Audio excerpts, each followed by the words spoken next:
the ante. I want to say what makes good people. At time one, we all agree this is a good kid, this is a good person. So why did good people turn evil? And the reason we ask is not just out of scientific curiosity, but because psychologists are really optimistic. We believe if we know the means, if we know the processes, the mechanisms, we might be able to prevent it in the first place, or certainly treat it or minimize it, diffuse it. Therefore, it's really important to understand what is the underlying process that makes a good person cross that line. And so for the last 30, 40 years, that's what I've been working on, is trying to understand what are the psychological processes that can make a good person cross that line between good and evil. So I want to start with this wonderful illusion by the Dutch artist M.C. Escher. And I'd like you to look at it for a moment. It's better if you squint and focus on the white as the figure and the black as the background. So this is called a figure ground illusion in introductory psychology. And when you do, you see a world full of angels in tutus dancing around happily. Okay? But now I want you to look more deeply and focus on the black as the figure and the white as the background. Now it's a world filled with demons. Here's the horns, here's the eyes, here's the wings, and demons everywhere. And so what Escher tells us is that the world is filled with angels and devils, goodness and badness, and was, is, and perhaps always will be, because the dark and light aspects of human nature are our basic yin and yang. That is, we all are born with the capacity, with this incredible brain, to be anything.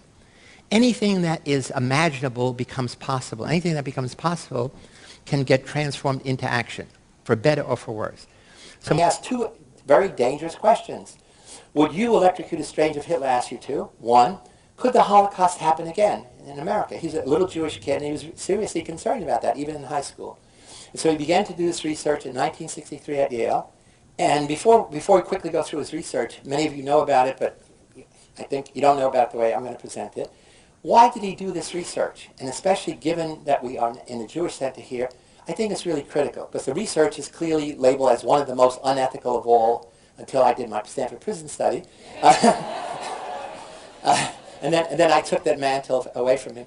But listen to the moral reason he did that study. When I learn of incidents such as the massacre of millions of men, women, and children perpetrated by the Nazis in World War II, how is it possible, I ask myself, that ordinary people, who are courteous and decent in everyday life, can act callously, inhumanely, without any limitations of conscience? Now, there are some studies in my discipline, social psychology, that seem to provide a clue to this question. The problem I wanted to study was a little different. It went a little bit further. It was the issue of authority. Under what conditions would a person obey authority who commanded actions that went against conscience? These are exactly the questions that I wanted to investigate at Yale University. It is May 1962. An experiment is being conducted in the Elegant Interaction Laboratory at Yale University. The subjects are 40 males between the ages of 20 and 50 residing in the greater New Haven area. Psychologists have developed several theories to explain how people learn. One theory is that people learn things correctly whenever they get punished for making a mistake. 40 years later, Milgram's infamous experiment, obedience, is still taught in classrooms. You want to step right in here, learner, and have a seat there. You can leave your coat on the back of that chair, if you will, please. Take it right off. That's fine. Have a seat right here, and pull yourself right up to the counter, please. Teacher, you may look on if you'd like while we get set up in here. Would you roll up your right sleeve, please? Left sleeve.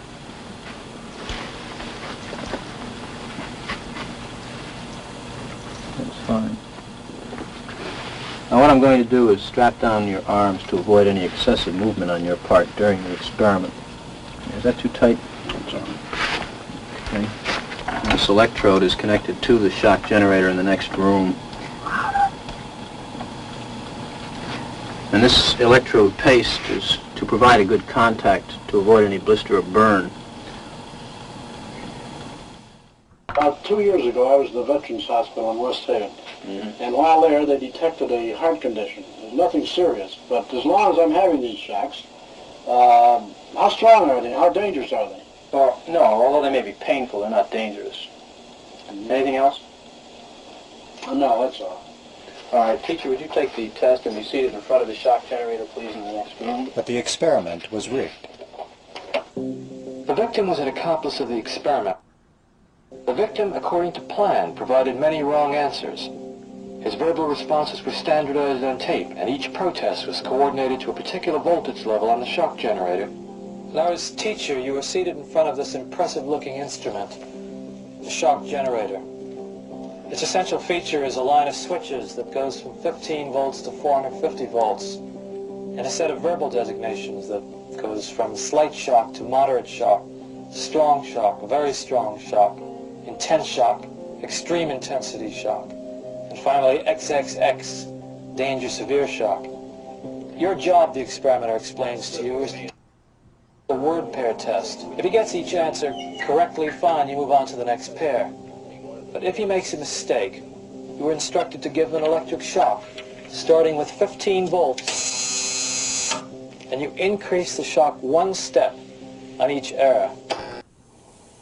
Answer, please. Wrong. Answer is neck. 300 volts. Oh! I absolutely refuse to answer anymore. Get me out of here. You can't hold me here. Get me out. Get me out of here. Continue. The next word is green, please. Green. Grass, hat, ink, apple.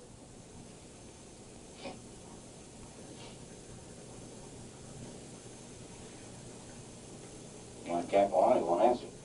If the learner doesn't answer in a reasonable time, about 4 or 5 seconds, consider the answer wrong and follow the same procedures you have been doing for wrong answers. Say wrong, tell them the number of volts, give them the punishment, read them the correct answer. Oh, man. Continue, please. Green. Grass, hat, ink, apple. Answer, please.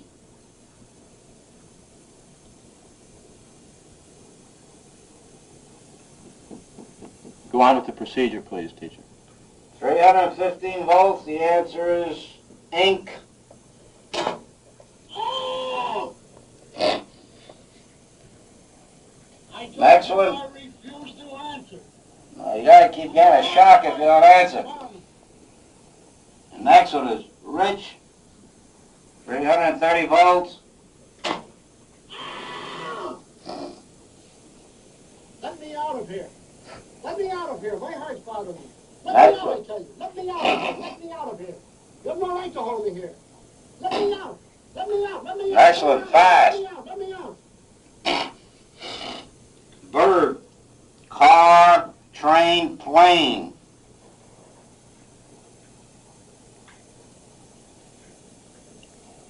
Go on, please, with the procedure. Please answer.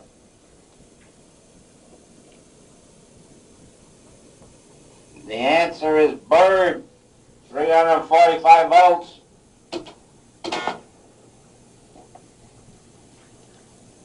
Blunt.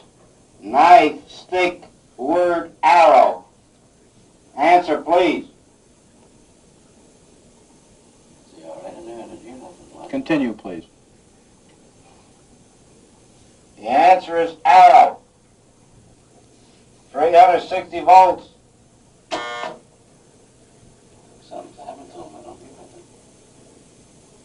Go on, please, with the experiment. Please continue. Soft. Rug, pillow, hair, grass. Answer, please.